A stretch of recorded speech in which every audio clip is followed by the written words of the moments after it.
खुशामदीद मोहतरम नाजरीन, आप तमाम का ब्लेज न्यूज़ में खैर मक़दम है। आज बतारीख 2 सितंबर बरोज़ मंगल को Telangana minorities residential junior college and hostel building Asif Nagar boys 1 का शानदार पैमाने पर इफ्तिताह वज़ीर बराए अक़लियती बहबूद लक्ष्मण कुमार के बदस्ते मुबारक अंजाम पाया। इस इफ्तिताई तक़रीब के मौके पर Nampally MLA Mohammed Majid Hussain, Mallepally corporator Zafar Khan, Asif Nagar corporator Mohammed Moosa, red hills divisional corporator Arif Rizwan, TMREIS chairman Faheem Qureshi के अलावा दीगर कई सारे मौज़िज़ शख्सियात भी तशरीफ़ फरमा थे।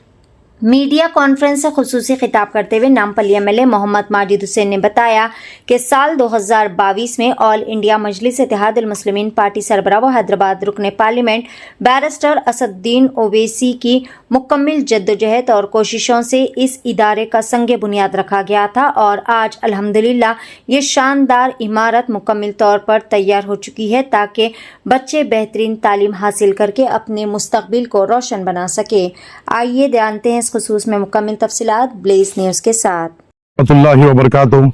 अल्हम्दुलिल्लाह जो मजलिस इत्तेहादुल मुस्लिमीन की नुमाइंदगी पर और मजलिस इत्तेहादुल मुस्लिमीन की जद्दोजहद पर 2022 में बैरिस्टर असदुद्दीन ओवैसी साहब सदर कुल हिंद मजलिस इत्तेहादुल मुस्लिमीन की जानिब से जो foundation stone minority junior college for boys and girls Bazarghat में जो रखा गया था और जिसकी आज जिसकी कंस्ट्रक्शन पूरा मुकम्मल हो गया, ऑलमोस्ट करीबन 1 साल हुआ था। अल्हम्दुलिल्लाह आज उसका इफ्तिताह ऑनरेबल मिनिस्टर ऑफ माइनॉरिटीज ने किया। उनके साथ हमारे टेमरिस के चेयरमैन साहब फ़हीम कुरैशी साहब और तमाम कलेक्टर हैदराबाद, तमाम जिम्मेदारान, हमारे साथी कॉरपोरेटर्स, मजलिसी रुखा सब मौजूद थे। अल्हम्दुलिल्लाह एक बड़ा इक़दाम है नामपल्ली हल्के के लिए और तालीमी मैदान में एक बहुत बड़ा अचीवमेंट आज मजलिस इत्तेहादुल मुस्लिमीन की नुमाइंदगी पे हुआ है। तो यहाँ पे करीबन एक बड़ी तादाद में minority junior college for boys and girls with residential facility यहाँ पे शुरू की जाएगी। करीबन 160 से ज़ायद बच्चों की यहाँ पे तालीम होगी और अल्हम्दुलिल्लाह एक बड़ा कदम है माइनॉरिटी के तबके में और उनके एजुकेशन के तबके में। मजलिस इत्तेहादुल मुस्लिमीन ये तालीमी इदारों को और बेहतर करने की जिद्दोजहद में और कोशिश करेगी। जैसा इफ्तिताह खत्म हुआ, मैं कलेक्टर हैदराबाद के साथ इसके जो माइनॉरिटी जूनियर कॉलेज के पीछे जो वोकेशनल जूनियर कॉलेज है जो खासतौर से डिलैबरेटेड कंडीशन में है और जिसकी कंटिन्यूस रिप्रेजेंटेशन सदर मजलिस के हुक्म पर मैं खुद 2 या 3 बार chief minister of Telangana honourable Revanth Reddy साहब से पर्सनल मिलकर मैंने रिप्रेजेंटेशन दिया था और 1-2 मीटिंग में अकबरुद्दीन ओवैसी साहब के साथ ही जाके डिप्टी सीएम साहब भट्टी विक्रमादित्य साहब को भी इस वोकेशनल जूनियर कॉलेज के बारे में हमने बताया था कि इसकी तामीरी काम को इमीडिएटली तौर पे शुरू करना है और इसका रिप्रेजेंटेशन के ऊपर एक एस्टिमेशन बनाया गया करीबन 27 करोड़ का और इसकी अब ऑलमोस्ट ये प्रोसेस है सैंक्शन होने का और हमें उम्मीद है कि तेलंगाना हुकूमत हमारी नुमाइंदगी पर इसे जल्द से जल्द अप्रूवल दे देगी। मैं खुद बार बार इसके पीछे नुमाइंदगी कर रहा हूँ और इंशाल्लाह मुझे यकीन है कि इसको हम कामयाबी तौर पर इसको ग्राउंड करेंगे। जब तक के लिए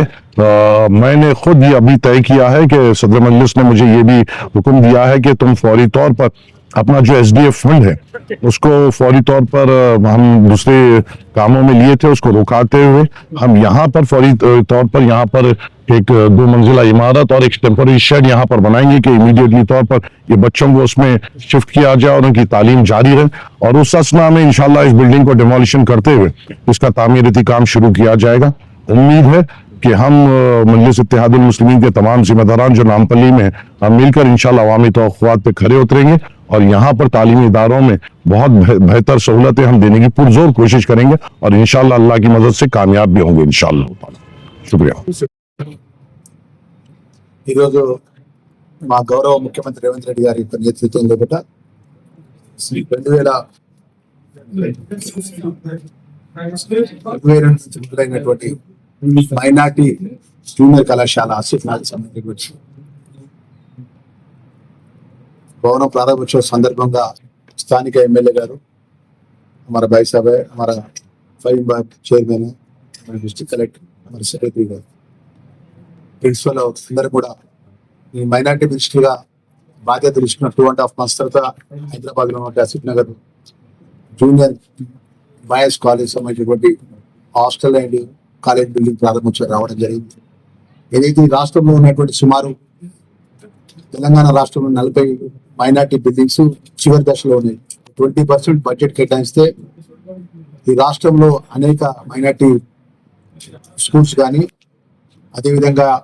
ఇతర బిల్డింగ్స్ పూర్తి అయ్యడానికి అవకాశం ఉంది. దానికి సంబంధించిన విషయంలో కూడా మా ముఖ్యమంత్రి గారి దృష్టికి, ఓఎస్డి సీఎం గారి దృష్టికి, మా ఫైమ్ గారు కూడా తీసుకెళ్లారు. నేను కూడా డిప్యూటీ చీఫ్ మినిస్టర్ గారు కూడా రిక్వెస్ట్ చేసినాను. నేను మా సెక్రటరీ షెఫుల్లా గారు,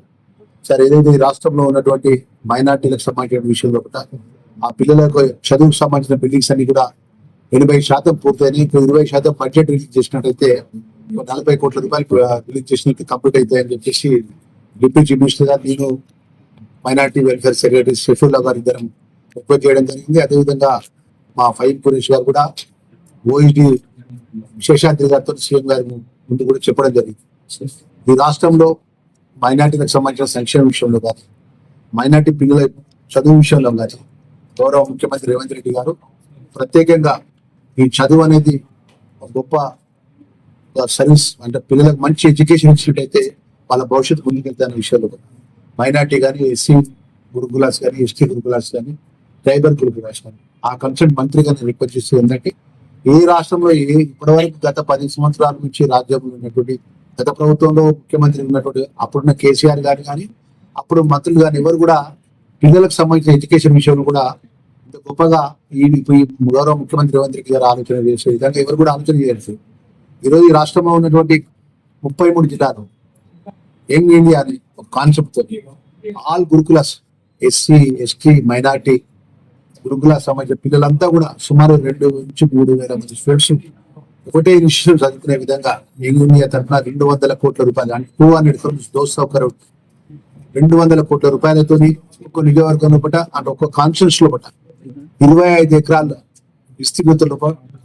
ఒక కార్పొరేట్ లెవెల్లో, అంటే దేశంలో గొప్పగా కార్పొరేట్ స్కూల్స్ ఏ విధంగా ఉంటాయి ఆ విధంగా ఎస్సీ గురుకుల, ఎస్టీ గురుకుల, మైనార్టీ గురుకులకు సంబంధించిన పిల్లలంతా కూడా ఫస్ట్ క్లాస్ నుంచి అప్ టు ఇంటర్మీడియట్ డిగ్రీ వరకు కూడా పెద్ద ఎత్తున చదువుకునే విధంగా ఒక మంచి ఆలోచనతో యంగ్ ఇండియా అని ఒక కాన్సెప్ట్ తో ముఖ్యమంత్రి గారు ముందుకు పోతున్నారు. దానిలో భాగంగా ఈ రోజు ఈ రాష్ట్రంలో 119 సెగ్మెంట్ లో కూడా 45 అసెంబ్లీ సెగ్మెంట్ లో టెండర్స్ కూడా పూర్తి చేయడం జరిగింది. పనులు కూడా ప్రారంభోత్సవానికి సిద్ధంగా, అంటే శంకుస్థాపనకు సిద్ధంగా అవుతుంది. ఈ ఆలోచన ఏంటంటే ఎడ్యుకేషన్ పరంగా ఉన్న విషయాలు మన ఉస్మానియా యూనివర్సిటీ సంబంధించిన 50 సంవత్సరాలకి వెళ్ళి ఉస్మానియా యూనివర్సిటీ అభివృద్ధి విషయంలో కూడా ఎవరు ముందుకు పోదు. గౌరవ ముఖ్యమంత్రి గారు ఉస్మానియా యూనివర్సిటీకి సంబంధించినటువంటి పిల్లల భవిష్యత్తు కోసం, అక్కడ చదువుకున్నటువంటి పీజీ కానీ మాస్టర్స్ చదువుకున్న స్టూడెంట్స్ కు సంబంధించిన భవిష్యత్తు విషయాల్లో కూడా 10 సంవత్సరాలకి వెళ్ళి ప్రభుత్వంలో ముఖ్యమంత్రి గారు అంటే యూనివర్సిటీ కాలు పెట్టడానికి భయపడ్డాడు. ఉస్మానియా యూనివర్సిటీ స్టూడెంట్స్ అంతా కూడా ఆ రోజు తెలంగాణ ఉద్యమంలో కూడా ప్రాణం వారి యొక్క జీవితాన్ని త్యాగం చేసినటువంటి ఆ ఉస్మానియా గడ్డపై సుమారు 1000 కోట్ల రూపాయలు యూనివర్సిటీ ఉస్మానియా యూనివర్సిటీకి ప్రత్యేకంగా నిధులించడానికి సిద్ధంగా ఉన్నాయని చెప్పి స్వయాన రాష్ట్ర ముఖ్యమంత్రి గారు ఈ రాష్ట్రంలో ఉన్నటువంటి యావత్ యువత, చదువుకునే యువతకు మెసేజ్ పంపించినట్టు ప్రపంచంలో గొప్పగా యూనివర్సిటీ డెవలప్ చేస్తా అని చెప్పేసి ముఖ్యమంత్రి గారు ఆ సందర్భంగా చెప్పిన అంశాన్ని ఈరోజు మా మైనార్టీ జూనియర్ కళాశాల ప్రారంభోత్సవానికి ఇక్కడ ఉన్నటువంటి మా ఎమ్మెల్యే గారు కానీ, ఇక్కడ ఉన్నటువంటి మా కురేష్ గారు కానీ, సెక్రటరీ గారు, కలెక్టర్ గారికి, మా మైనార్టీ సోదరులందరూ కూడా మేమందరం కూడా ప్రభుత్వం కూడా ముఖ్యమంత్రి ఎడ్యుకేషన్ అండగా ఉంటామనే విషయాన్ని మంత్రిగా మేము తెలియజేస్తూ అందరికీ థ్యాంక్ యూ వెరీ మచ్.